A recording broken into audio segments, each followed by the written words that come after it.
...25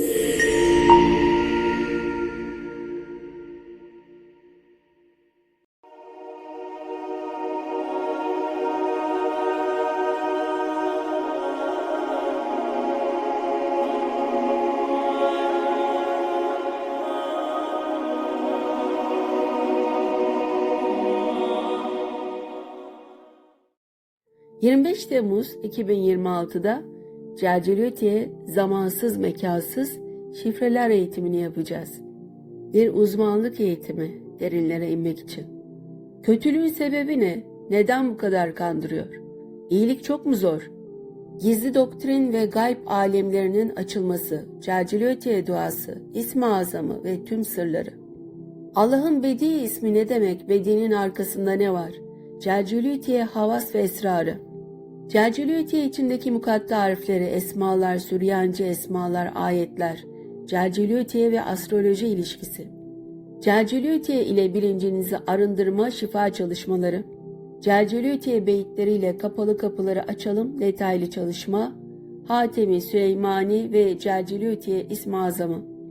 7 harfin sırrı ve Fatiha. Hazreti Ali'nin ağlatan hayatı. Hazreti Ali'nin ilmi yolu, gerçek İslam yolu. Hazreti Ali'nin kaybolan gizemi, Zülfikar kılıcı. Celceliyetiye'nin cinlerle ilgisi. Hazreti Hasan ve Hazreti Hüseyin'in sonrası Alevilik. Hazreti Adem'den gelen Mührü Süleymani sırrı. Berhetiye ve 5 ayet sırrı. Cevşen-ü Kebir sırrı açıklaması. Evrad-i Kutsiye duası açıklaması. El Kulubut Dariya yakaran gönüller duaları. Zikir nedir? Derine inelim. Sekine duası, Cünnetil Esma ve 19 hacet namazı bağı.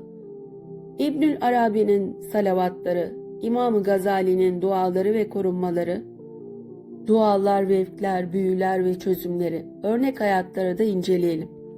Her bir fert kazandıklarına karşılık Allah katında tutulan bir rehindir. Müddessir 38. Burada anlatılan sır nedir? Ruhun karanlık odaları ve ışığa çıkış yolculuğu. Artık kıyam zamanı, bilmediklerimizi öğrenmenin zamanı. Hazreti Adem elmayı kopardığı zaman artık bizim gibi oldu denmesinin arkasındaki hakikati bilme zamanı.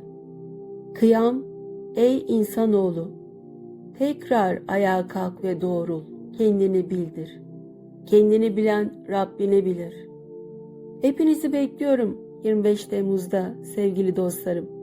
Allah ilmimizi arttırsın, hak yolunda yürümeyi hepimize nasip etsin inşallah. Kundalini kelimesi genel olarak henüz potansiyelini gerçekleştirmemiş olan enerji boyutunu ifade eder. Yılan gibi değil mi? Sizin omuriliğiniz, omurganız. İçinizde henüz potansiyelini bulmamış muazzam bir enerji hacmi var. Orada öylece bekliyor. Çünkü insan dediğiniz şey henüz oluşum aşamasında. Şimdi omuriliğiniz sizin sinir sisteminizle alakalı olduğuna göre, sinir sistemi de elektrikle alakalı olduğuna göre ve özgür iradeyi işleten mekanizmanın sahibi olduğuna göre sinir sisteminiz demek oluyor ki bu yılan gibi oluşum ve onun arka perdesindeki manevi plan bu şekilde çalışıyor. Daha ileriye gideceğiz ama önce konu nedir ona bir bakalım. Kundalini bilgisini tabii ki Hintliler bizden çok daha iyi biliyorlar.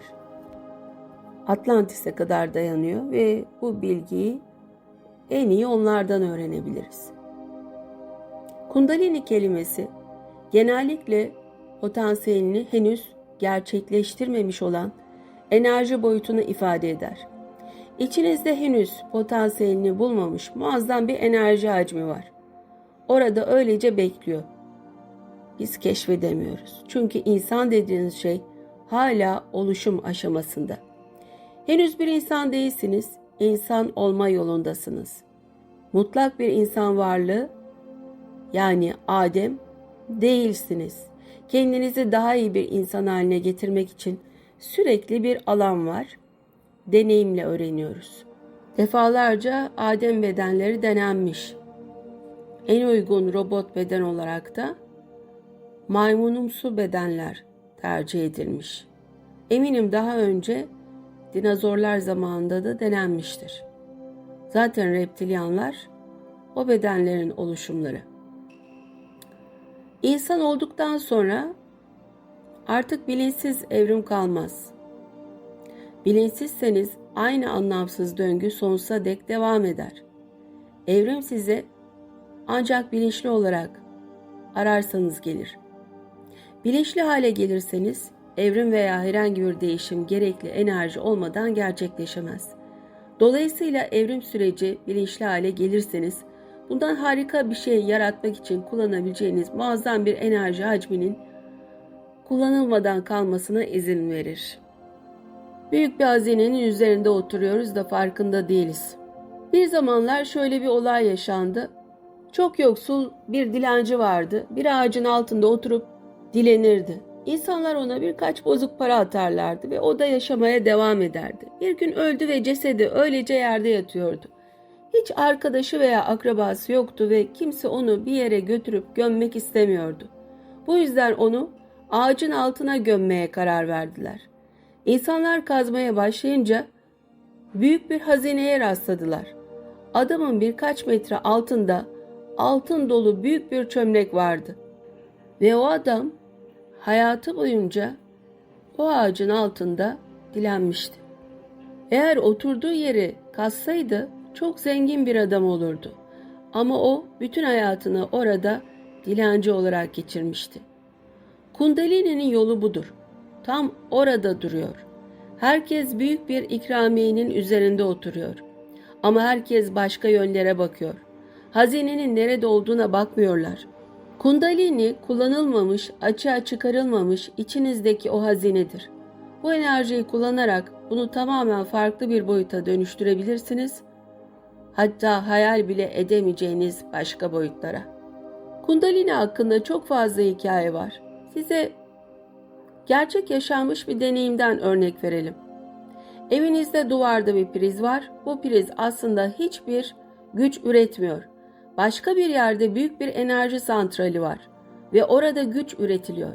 Ancak size bu gücü doğrudan veremiyor. Size erişim sağlayan şey priz.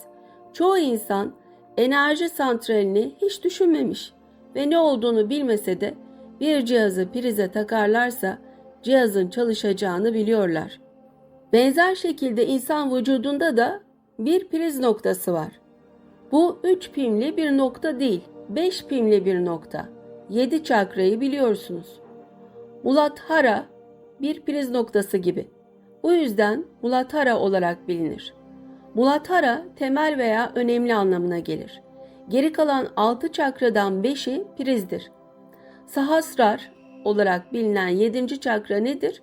Bir ampul gibidir. Onu prize takarsanız her şeyiniz parlar. Doğru şekilde prize takılıysanız ışıkları günün 24 saati açık tutmak artık sorun olmaz. Pilin bitmesinden endişelendiğiniz için elektriğinizi kapatmanıza gerek yok. Sadece açık bırakabilirsiniz. Çünkü elektrik kaynağına takılısınız. Şu anda hepinizin enerjisi var ve beni dinliyorsunuz. Bu yaşam enerjilerinin işlev gördüğü anlamına gelir. Ancak çok küçük bir şekilde. Sadece küçük bir kısmı işlev görüyor. Eğer tamamı size erişilebilir hale gelirse, düzgün bir şekilde bağlanırsa ondan yapabileceklerinizin sınırı yoktur. Evdeki bir priz bile bir kere taktığınızda ışık yakabilir, klimayı çalıştırabilir, ısıtıcıyı, televizyonu çalıştırır, istediğiniz her şeyi yapabilirsiniz. Sadece bir priz. Çok şey yapabilirsiniz. Ne yazık ki çoğu insan bağlantıda değil. Kendi enerjilerini üretmeye çalışıyorlar. Bu yüzden günde 5 öğün yemek yiyorlar. Ama yine de çoğu zaman yorgunlar. Hayatı sürdürmek bir mücadele. Evet, enerji sadece fiziksel enerji veya aktivite anlamına değil, yaşam anlamına gelir. Varoluş enerjidir, değil mi? Varoluşun temeli enerjidir. Bu temeli biliyorsanız yaşamın temellerini bilmek gibidir. Enerjinin yollarını anlarsınız. Yaratılışın tüm mekaniğini bilirsiniz. Yani bağlantıdaysanız gücün ne olduğunu, ne yapabileceğinizi ve ondan ne çıkarabileceğinizi bilirsiniz. Sonsuz bir güç kaynağına bağlısınız. İşte Kundalini budur. Kundalini nedir biraz daha bakalım. Bir aleti prize takmak için elleriniz titriyorsa tüm duvarı çizersiniz ama fişi takamazsınız. Aynı şekilde 5 uçlu fişi prize takmak da birçok insan için zordur. Çünkü bedenlerinde, zihinlerinde, duygularında veya enerjilerinde istikrar yoktur. Yoga, fişi takabilmeniz için gerekli istikrarı sağlamanın bir yoludur. Fişi taktığınızda sınırsız enerji, elektrik santrali hakkında bilgi edinmenize veya anlamanıza gerek yok. Fişi takıyorsunuz ve her şey yolunda. Yoga, kesintisiz bir güç kaynağına sahip olmak için fişi doğru şekilde takmanın bilimidir. Bu kesintisiz güç kaynağına bağlandığınızda doğal olarak hayatın özlem duyduğu hedefe doğru ilerlersiniz. Hayalleriniz, düşünceleriniz, duygularınız veya dünyanın karmaşasıyla kaybolmayın. İnsan organik bir atom, karbon malzemesi, yaşamın bireysel bir birimi. Örneğin bilim atom bombası yaptı, değil mi? Atomlardan oluşan hücreler, bütün varlıklar. Ve bunun bombası da var. Ama yararlı bir şekilde kullanılması da var. Benzer şekilde insanda da muazzam miktarda enerji var. Nasıl kullandığına bağlı. Kundalini, uyanışı veya yükselişi, bu enerjiye erişme teknolojisini bulduğunuz anlamına gelir. Ancak böyle bir güç sahibiyseniz, bu enerji boyutuna erişirseniz sağlam bir zeminde olmalısınız. Bu aynı nükleer bir enerjiyi kullanmaya benziyor. Peki Kundalini'yi nasıl aktif hale geçirirsiniz? Yoga'nın her yönü bir şekilde Kundalini'yi harekete geçirir. Aslında 10 dakika zıplasanız veya futbol oynasanız bile yaptığınız her şey Kundalini'nizi bir ölçüde harekete geçirecektir. Bir oyuna tamamen kendinizi kaptırdığınız anlarda insanlar normal durumlarda mümkün olmayan olağanüstü bir enerji sergilerler. Değil mi? Böyle çok hırslandıkları vakit falan dağları devirirler. Bunun nedeni Kundalini'nin yoğun aktive sırasında çıkardığı enerjidir. Ancak bilinçli olarak onu açığa çıkarmaya ve kullanmaya çalışmak farklı bir iş. Bu mutlak kontrol ve rehberlik altında yapılabilir. Her baba yiğidin harcı değil yani. Sonuç olarak Kundalini uykuda varsayılan bir enerjinin aktif hale gelmesi.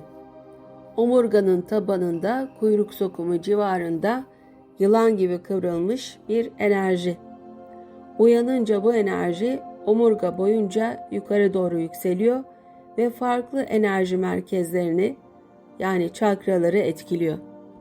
Kundalini uyanışı olduğunda bedende titreşim farklı olur. Elektriklenme hissi yoğun yaşanır. Ağlama, öfke, korku yüzeye çıkar.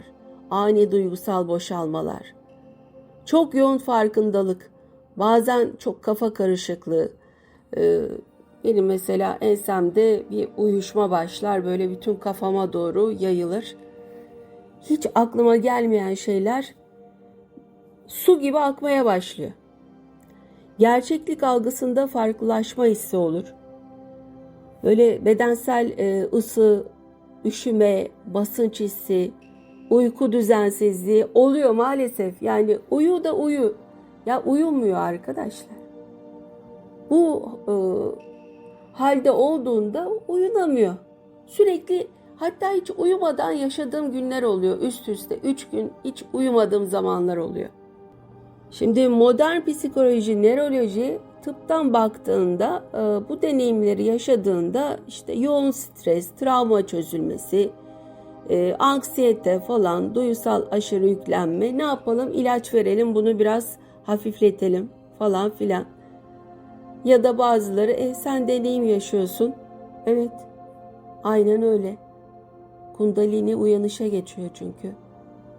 Farklı bir ben oluyorum artık.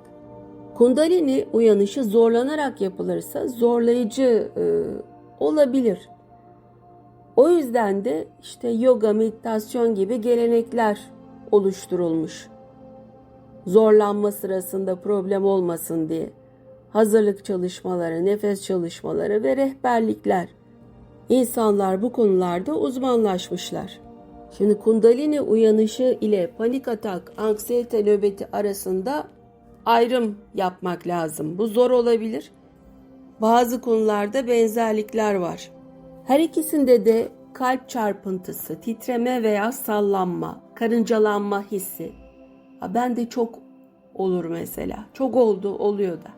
Yoğun enerji hissi, solunumda değişiklikler, kişiliğe veya çevreye ilişkin algıda değişiklik. Ben neredeyim falan diyorum bazen. Neden buradayım? O kadar yabancı geliyor ki her şey. Sırf düzelebilmek için kendimi yola atıyorum. Biraz insan göreyim, ağaç göreyim falan diye. Sonra duygusal yoğunluk çok fazla. O kadar birikiyor ki. Eğitimler rüyalarda da devam ediyor. Panik atak mesela nasıl seyreder? Zirveye hızla ulaşır. Genellikle 10-20 dakika içinde. Yoğun korku, dehşet ve yaklaşan bir felaket duygusunu içerir. Şimdi ben bu meteorla ilgili görüye geçtim. Ve biraz böyle panik atak oldum onu görünce. O farkındalıkta olunca. Neyse konuşuruz. Ölüyorum, kalp krizi geçiriyorum veya kontrolümü kaybediyorum gibi düşünceleri içerebilir. Bu durumdan kaçmak için güçlü bir istek uyandırır. Çıkayım buradan. Genellikle sonrasında kişiyi bitkin düşürür. Belirli durumlarda tekrarlayabilir veya kaygı tetikleme durumu oraya geçebilir. Sık görülen fiziksel belirtiler arasında göğüs ağrısı, evet, nefes darlığı, baş dönmesi, terleme, mide bulantısı ve kalp çarpıntısı olur. Şimdi dediğim gibi hepsi de kundalini uyanışı değil. Ben kundalini uyanışı yaşadım falan diyenler şu deneyimleri söylüyorlar genelde. Dakikalar içinde gerçekleşen bir süreçten ziyade böyle haftalar, aylar, yıllar süren daha uzun vadeli bir süreç yaşadım diyor. Mesela bazısı. Ya da biri diyor ki meditasyon sırasında kendiliğinden oluşan bedensel hareketler veya duruşlar oldu. Anlamadım ben de nasıl yaptım bu işi falan diyor. Uyandım mı ne oldu diyor. Yoğun manevi içgörüler veya dünya görüşünde değişimler. Tamam. Güzel. Duygulara, rüyalara ve meditasyon deneyimlerine karşı aşırı hassasiyet, çok fazla rüya görme. Bu da çok güzel. Derin bir berraklık, bağlantı ve anlam dönemleri. Harika. Omurga boyunca hareket eden enerji olarak tanımlanan duyumlar. Yani böyle omurganda farklı şeyler hissetmeye başlıyorsun. Tabii bu kişiye özel. Bu süreçler farklı değerlendirilmeli. Benim kundalinim uyandı mı falan diye kendinize sorun. Bende hakim olan deneyim korku ve tehdit mi yoksa bir dönüşüm farkındalık mı yaşıyorum ben? Eğer yaşanan deneyim korku, felaket senaryoları, kaçınma, sıkıntı ile belirleniyorsa, öyle hissediyorsan kaygı olasılığı daha yüksek. Eğer alışılmadık duyumları içeriyorsa, ancak aynı zamanda kalıcı bir kavrayış, kişisel gelişim, bunda bir artış varsa, bazı insanlar bunu manevi bir süreç olarak görebilir. Yani farklı bir durum olması lazım. Alışılmadık bir durum. Şimdi bu çalışmaları yaparken günlerce uyumama, rahatsızlık veren sesler duymak, gerçeklikle bağlantının kopması, tehlikeli davranışlarda bulunmak, mesela adam başını sallaya sallaya her tarafına vurmaya başlıyor.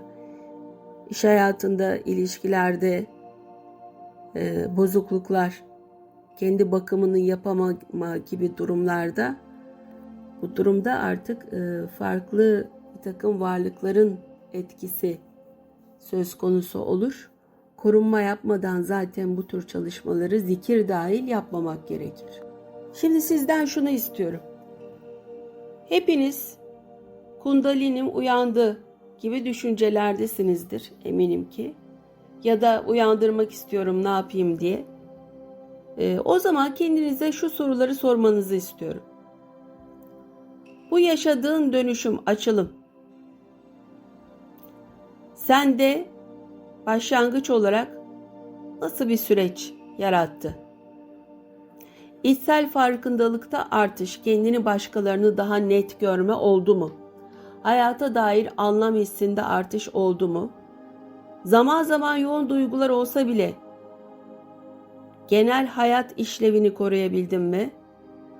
Uyku hala devam ediyor mu? Tam çökme olmadı mı? Oldu mu? Günlük işlerin, çalışma hayatın, yaşamın sürüyor mu? Sürdürebiliyor musun? Deneyim korkutucu olsa bile zamanla bu deneyim sana korkutucu geliyor artık biliyorum. Kendini entegre edebiliyor musun? Gerçeklik algında kopma oldu mu? Ne yaşadığını biliyor musun? Yoksa kendini tamamen gerçeklikten kopardın mı? Bunlara vereceğin cevaba göre garip ama ben hala ben gibiyim de diyebilirsin.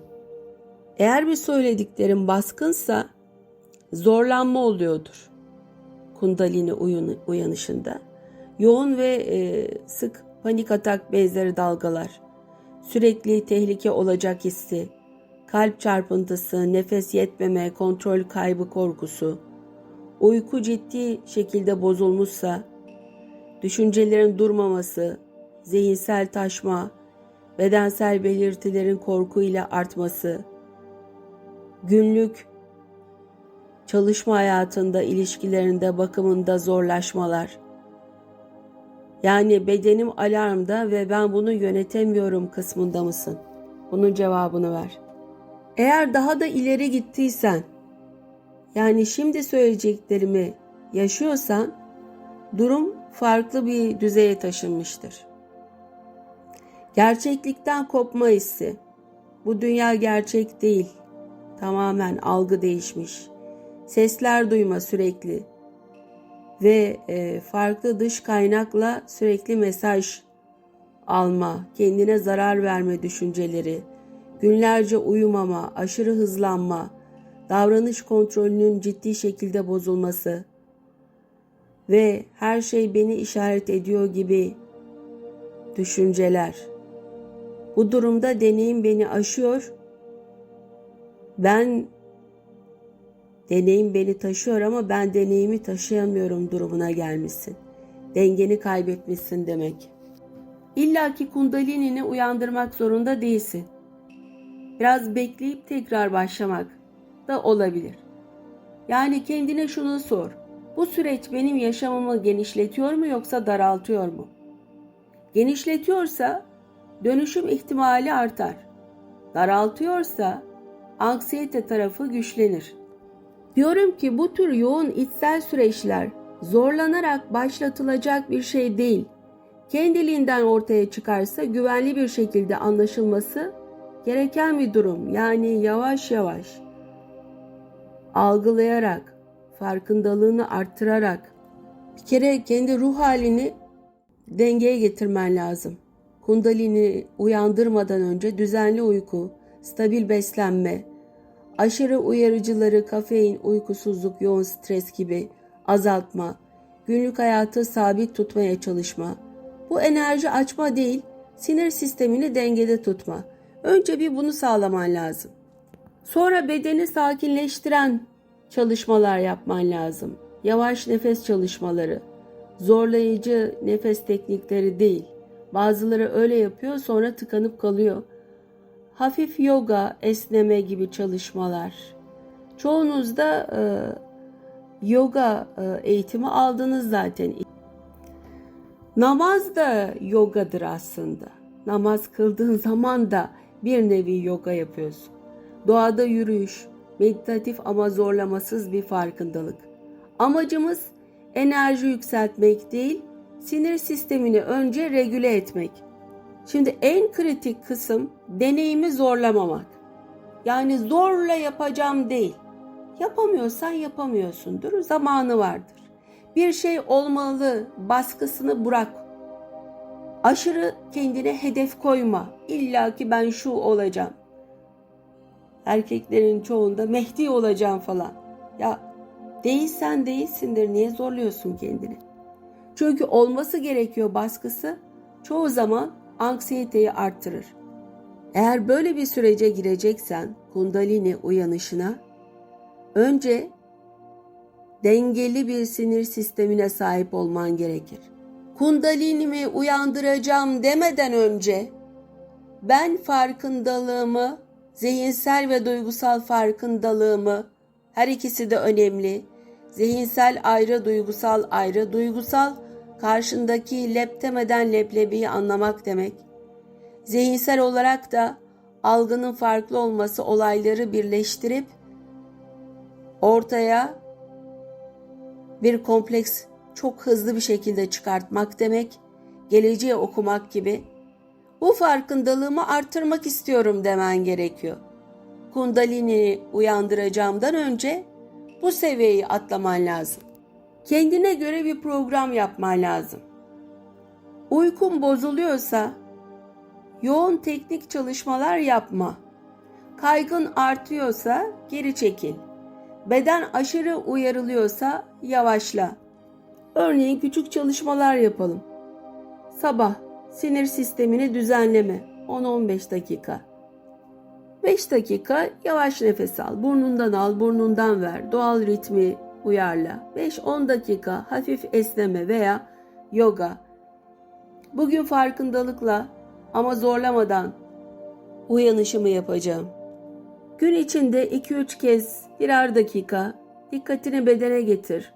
Omuz, çene, karın gevşek mi kontrol et. 3 defa derin ama sakin nefes. Amaç uyanmak değil, kopmamak. Akşam zihnini boşalt. 10-20 dakika kadar. Yürüyüş yapabilirsin. 5-10 dakika veya sessizlikte kalabilirsin. 5 dakika yazılar yaz kalemle ya da bilgisayara. Bugün ne hissettin? Bedeninde ne vardı? Zorlamadan neyi fark ettin? Yazdıkça yazasın gelecek. Sen de şaşıracaksın. 1-2 gün haftalık derinleşmeler yap. Kendi kendine seans düzenle. Her şeyi kendi kendine yapabilirsin. Yani rehberliği kendi kendine yapabilirsin. Hiç kimseye ihtiyacın yok aslında. Mesela 20 dakika sessiz otur, gözlerini kapat. Nefesini değiştirme, sadece fark eden taraf olmaya çalış.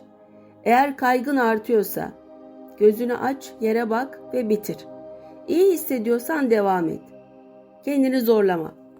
Riskli işler yapma, aşırı nefes teknikleri çalışma, uzun saatler meditasyonda kalma, aşırı uykusuz kalma, enerji yükseltme odaklı yoğun pratikler yapma, sürekli spiritüel içerik tüketme, azıcık dünyayla bağını kurmaya çalış. Dengeni bozmadan. Şimdi diyorsun ki sen yapıyorsun, günlerce uykusuz kalıyorsun falan. Şimdi ben yalnız yaşıyorum arkadaşlar. Aynı standartlarda değiliz. Ve benim hayata bağlanma sebebim bilgi açmak. Bunun için zorluyorum. Ama bir yandan da ben de bu dünyadan bağımı koparmamaya çalışıyorum. Halen daha nefes aldığım için. Peki ilerlediğini nasıl anlarsın? Böyle otomatik tepkiler veriyorsun ya bedensel olarak falan. Bu tepkimeler azalır. Daha hızlı sakinleşirsin. Kontrol altına alıyorsun artık kendini.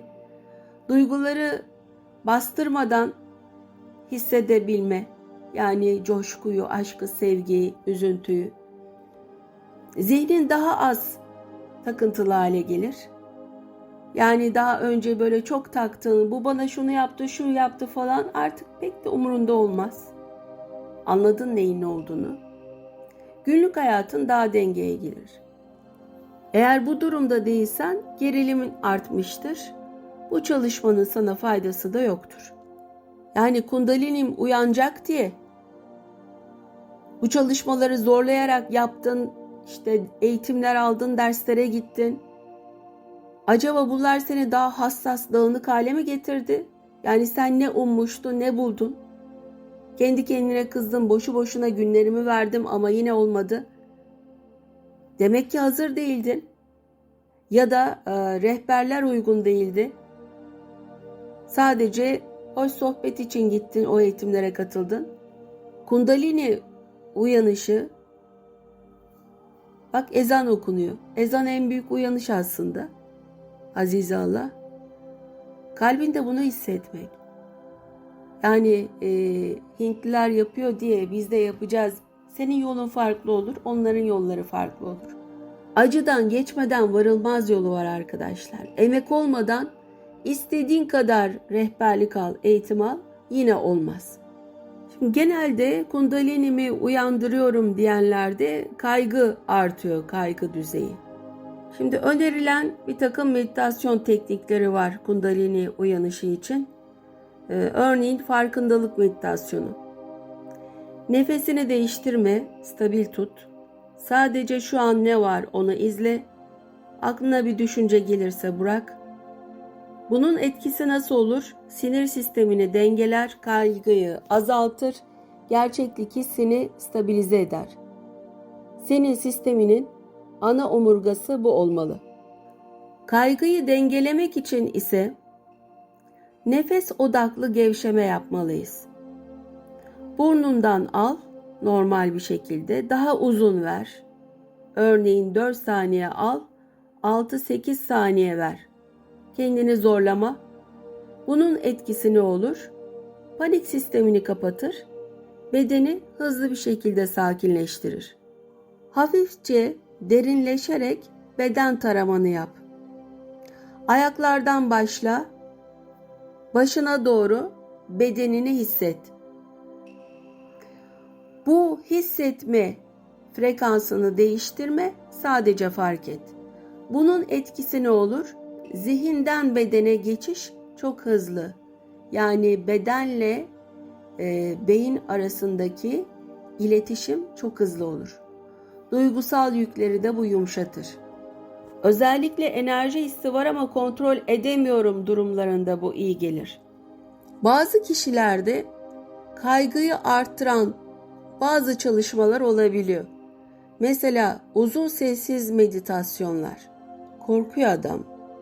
Yani ona hazır değil. Orada sırf başkalarına uyum sağlayayım diye, eller ne der diye katılmış. O uzun sessiz meditasyonlara ne olduğunu farkında değil. Yoğun mantra, zikir, trans meditasyonları hazır değil. Aşırı nefes teknikleri hazır değil. Saatlerce gözü kapalı enerji odaklı çalışmalar hazır değil. Peki niye katıldın? Dediğim gibi emek olmadan bu iş olmaz. Öyle 2 dakikada ben kundalinimi uyandırdım falan filan masallarını kimse anlatmasın. Meditasyon veya benzeri çalışmaların amacı deneyim üretmek değil, önce sistemini stabilize etme, dengeye koymaktır. Bir kaygı mı geldi? Her türlü o kaygı gelebilir. Başka insanlardan etki alırsın. Farklı varlıkları hissedersin. Bir tehlike hissedersin. Bedenle zihin arasındaki boşluktan dolayı kaygıya geçersin. Ölüyor muyum falan diye. Bunun bir kaygı dalgası olduğunu, bir deneyim olduğunu anla. Açıklama yapma kendine. Ayak tabanlarının yere bastığını hisset. Bedene geri dön. Sandalyeye, zemine ağırlığını ver. Ellerini soğuk bir yüzeye koy. Zihinden bedene geçiş yap. Birbirini bağla. Nefes alışında nefesini değiştirmeye çalışma. Sadece verirken nefesi uzat. Normal al. Nefesi verirken yavaş ve uzun ver. Derin nefes almaya zorlama yok burada. Etrafına bak. 5-6 eşyayı gör.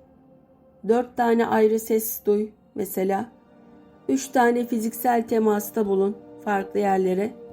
Bu teknik beynin tehlike modunu kapatır. Ben buradayım, güvendeyim hissi var.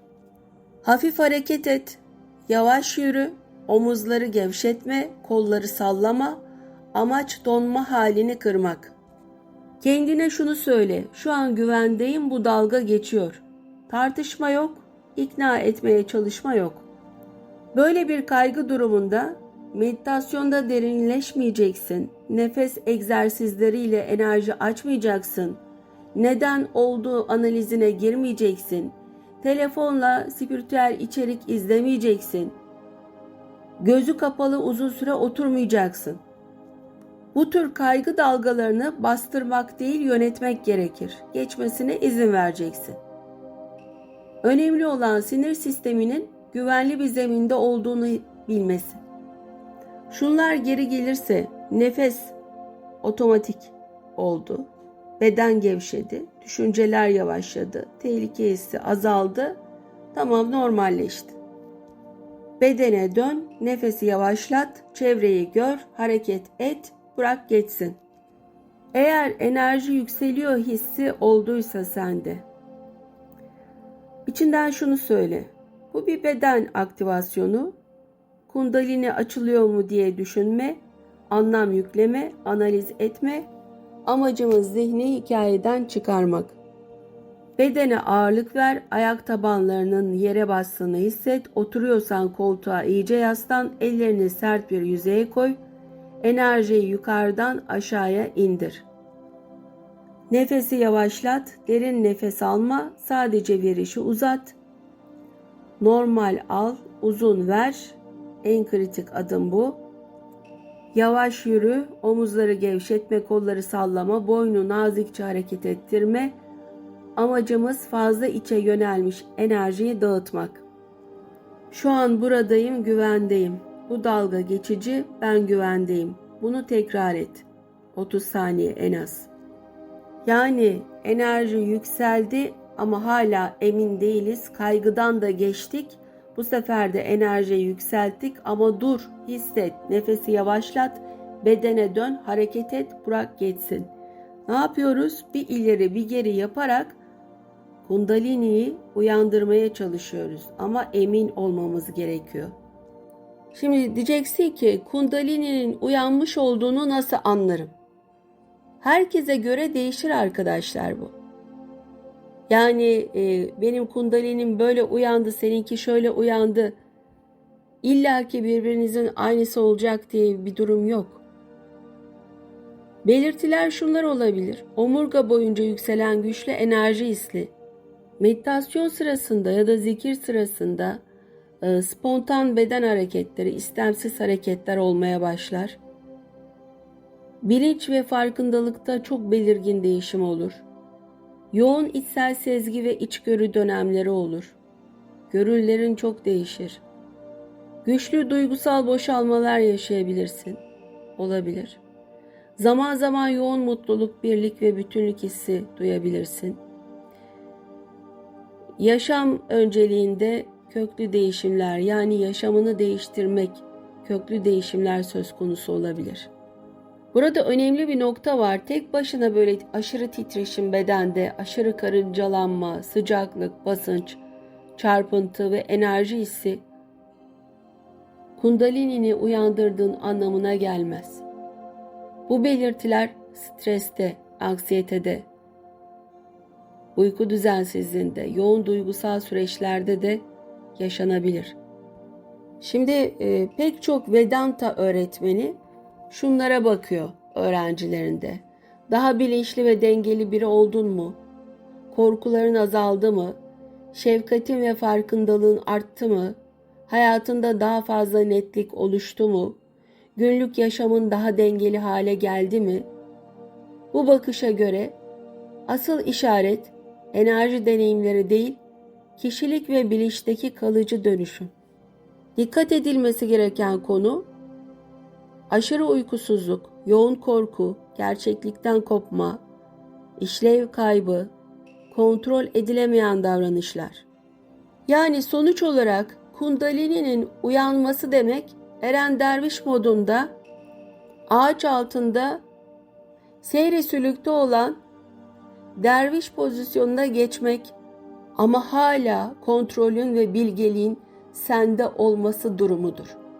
Kundalini'nin uyanması demek, kadim tasavvuf ehlinin de öğretisi gereği hiç yogaya falan ihtiyacınız olmadan zikri kontrollü bir şekilde yapmanız, kendi nefsinizi terbiye etmenizle alakalı bir durumdur.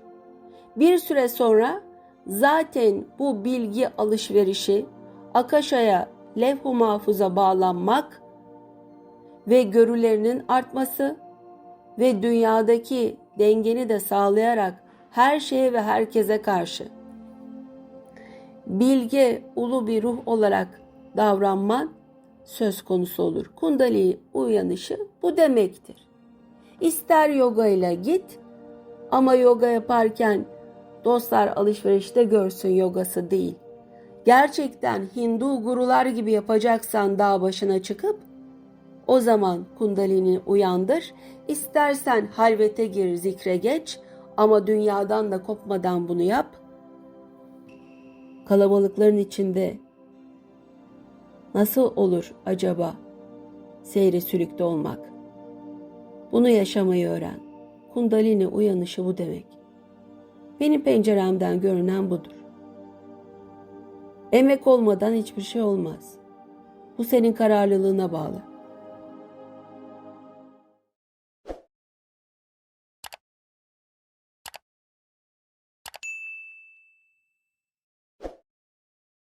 ...25 Temmuz 2026'da Celceliyeti'ye zamansız mekansız şifreler eğitimini yapacağız. Bir uzmanlık eğitimi derinlere inmek için. Kötülüğün sebebi ne? Neden bu kadar kandırıyor? İyilik çok mu zor? Gizli doktrin ve gayb alemlerinin açılması, Celceliyeti'ye duası, İsmi Azamı ve tüm sırları. Allah'ın Bedi ismi ne demek? Bedi'nin arkasında ne var? Celceliyeti'ye havas ve esrarı. Celceliyeti'ye içindeki mukatta harfleri, esmalar, Süryanice esmalar, ayetler, Celceliyeti'ye ve astroloji ilişkisi. Celceliyeti'ye ile bilincinizi arındırma şifa çalışmaları. Celceliyeti'ye beyitleriyle kapalı kapıları açalım detaylı çalışma. Hatemi, Süleymani ve Celceliyeti'ye İsmi Azamı. 7 harfin sırrı ve Fatiha. Hazreti Ali'nin ağlatan hayatı. Hazreti Ali'nin ilmi yolu, gerçek İslam yolu. Hazreti Ali'nin kaybolan gizemi, Zülfikar kılıcı. Celceliyeti'nin cinlerle ilgisi. Hazreti Hasan ve Hazreti Hüseyin'in sonrası Alevilik. Hazreti Adem'den gelen Mührü Süleymani sırrı. Berhetiye ve 5 ayet sırrı. Cevşen-i Kebir sırrı açıklaması.